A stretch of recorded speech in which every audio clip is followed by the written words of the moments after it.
श्री सद्गुरु देवाय नमः। भाइयों और बहनों, सद्गुरु भगवान की प्रेरणा से मैं संत शिरोमणि अनंत श्री राम मंगलदास जी महाराज द्वारा संग्रहित भक्त भगवंत चरितावली से आज महाराज श्री के ही गुरुदेव परमहंस बाबा बेनी माधवदास जी महाराज के बारे में कुछ बताऊंगा कि कैसे समुद्र देव ने उन्हें दिव्य वस्त्र दिए।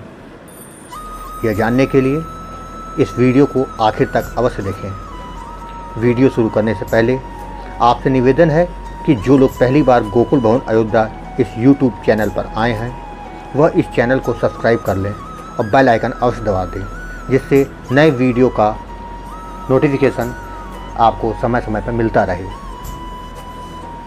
भाइयों बहनों, बात पुरानी है।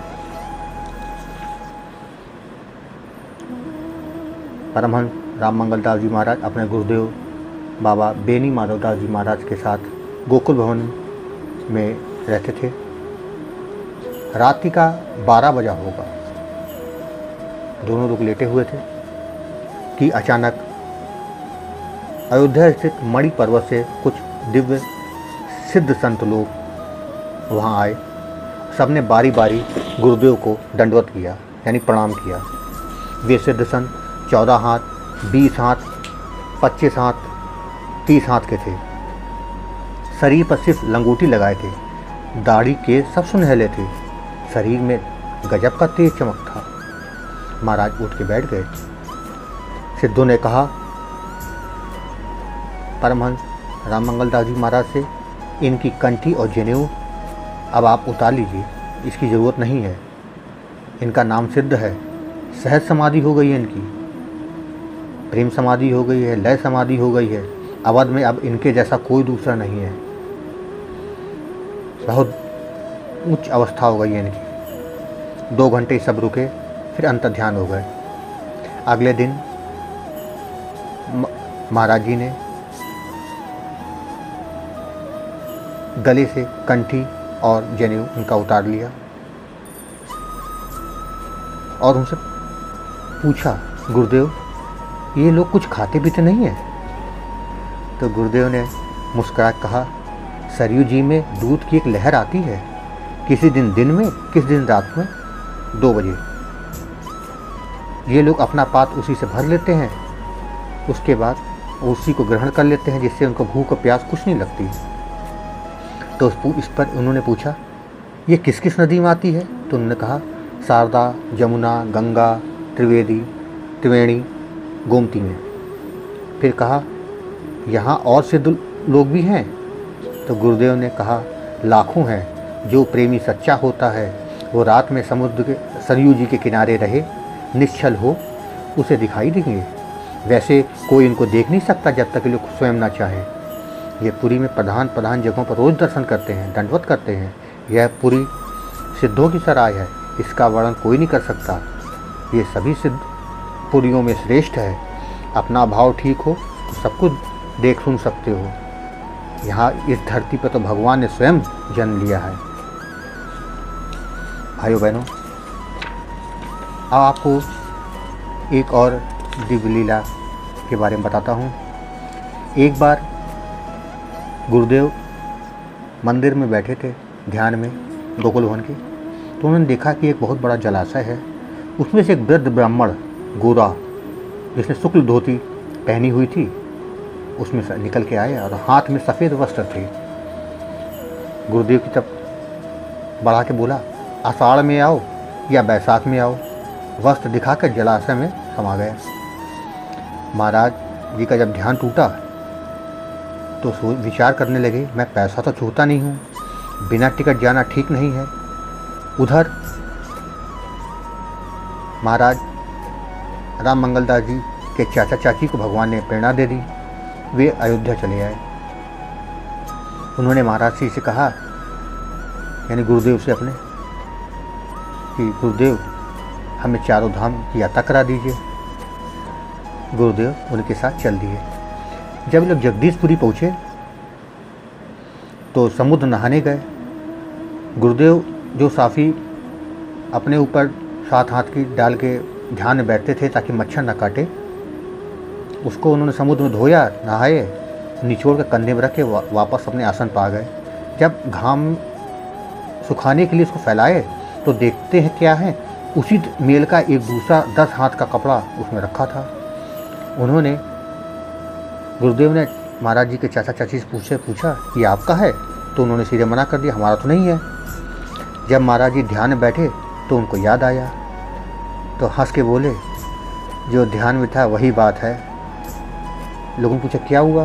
बोले हमारे पिता राम जी को प्रकट होकर थाल में रत्न दिए थे, हमें उनका पुत्र जान के साफ़ी दिए हैं, तो हम पैसा तो छूते नहीं हैं। वह साफ़ी महाराज जी ने चाचा चाची को दे दी और कहा इसको पूजा में रखना, बहुत दिव्य है, समुद्र देव स्वयं दे के गए हैं। फिर महाराज जी चाचा चाची को लेकर द्वारका जी, रामेश्वर दर्शन, फिर बद्री का आश्रम गए, सत्यनारायण चट्टी भी गए। वहाँ सत्यनारायण जी की बड़ी मूर्ति थी। गुरुदेव ने दंडवत किया तो भगवान हंस दिए, उससे उनके मुकुट कुंडल सब नीचे गिर पड़े। पुजारी ने पूछा, ना हवा चल रही है ना किसी ने छुआ, फिर गिर कैसे गए? तो गुरुदेव ने कहा अपने लड़के को दंडवती करते देखा तो प्रसन्न होकर हंस दिए हैं, इसीलिए ये गिर गए हैं। पुजारी ने फिर पुनः उन्हें लगा दिया। चाचा चाची ने पूजा की, फिर वहाँ से बद्रीनारायण, तुंगनाथ, केदारनाथ दर्शन किए। केदारनाथ में 3 दिन रहे। वहीं पर एक राजा कहीं के थे, वो आए हुए थे अपने सेवकों के साथ। उन्होंने एक बहुत बड़ा तंबू लगा रखा था। कड़ाके की ठंड चल रही थी, रात्रि का समय था, सब उस तंबू में घुसे हुए थे। राजा ने गुरुदेव से कहा आप हमारे तंबू में आ जाइए, बाहर बहुत ठंड है, ठंड लग जाएगी आपको। तो गुरुदेव ने हंसकर कहा हमें ठंडी नहीं लगती है। उन्होंने चाचा चाची से कहा कि आप लोग अंदर चले आइए। गुरुदेव ने राजा से पूछा ये कैसा तंबू है जो गर्म रहता है?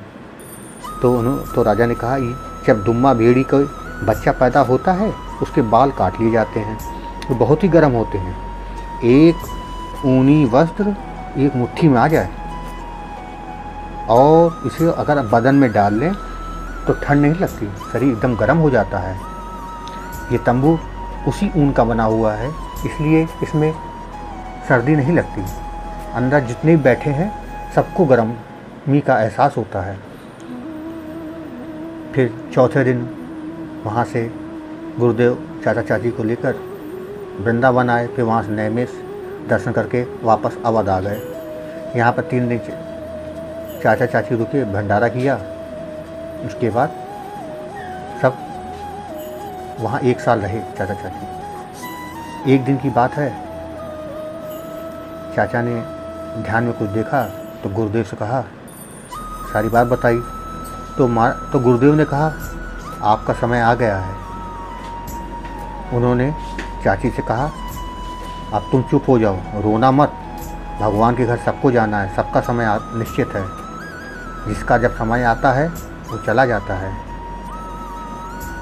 तुम्हारे पति का समय अब आ गया है। भगवान के मंदिर के सामने अशोक का वृक्ष था। चाचा जी वहाँ जाकर बैठ गए। महाराज गुरुदेव ने अपना चरणोदक, भगवान का चरणोदक उनको दिया और उनसे कहा जहाँ बताया है वहाँ सूरती लगाओ और भगवान के धाम को जाओ। चाचा ने वैसे ही किया, आंखें बंद की, सूरती लगाई और शरीर अपना छोड़ दिया। उसके बाद सरयू जी में साधु लोग उनके शरीर को ले गए, पार्थिव शरीर को ले गए, सरयू जी में पधार दिया। चाची वहाँ से क्या अकेली चली आई।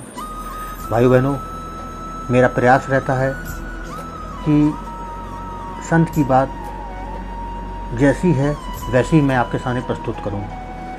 इसमें हो सकता है कुछ त्रुटियां अगर मुझसे हो जाएं, तो छोटा भाई समझ के, अपना बेटा समझ के, अपना मित्र समझ के मुझे माफ़ कर दीजिएगा। मेरे साथ एक बार जोर से बोलिए, बोलो श्री सद्गुरुदेव भगवान की जय।